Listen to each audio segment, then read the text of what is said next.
বাদ জুম্মা ঢাকা শহরের যতগুলো মসজিদ রয়েছে, ঢাকা শহরের যতগুলো মানুষ রয়েছে, আমরা মসজিদে মসজিদে আমাদের প্রত্যেকদের ইমামদের কাছে আমাদের আহ্বান থাকবে, আপনারা মসজিদে মসজিদে অ্যানাউন্স করবেন।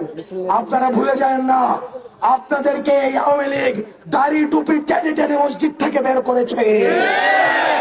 আপনার খুতবা পর্যন্ত গণভবন থেকে ঠিক করে দেওয়া হতো। প্রিয় সহযোদ্ধা, অন্যান্য যে ধর্মাবলম্বী ভাইয়েরা রয়েছেন, আমরা বাংলাদেশপন্থী প্রত্যেকটা নাগরিক সবাইকে আমরা আহ্বান জানাবো। প্রিয় দেশবাসী, আজকে 5 জুম্মা আমরা এই যমুনার সামনে ফোয়ারাতে মঞ্চ তৈরি করা হচ্ছে।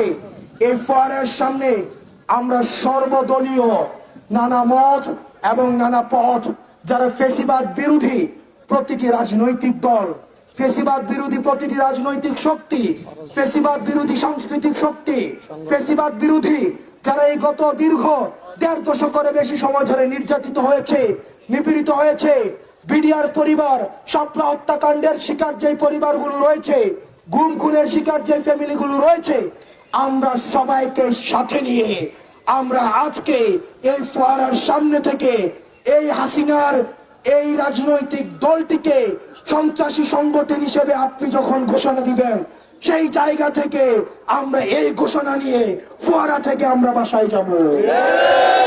সে পর্যন্ত সারা বাংলাদেশের জনগণকে আমরা বলবো, আপনারা নেমে আসুন। আপনারা জনতার কাতারে যেভাবে 5 আগস্টে নেমে এসেছিলেন, যেভাবে জুলাই নেমে এসেছিলেন, ঠিক সেভাবে নেমে আসুন। আমরা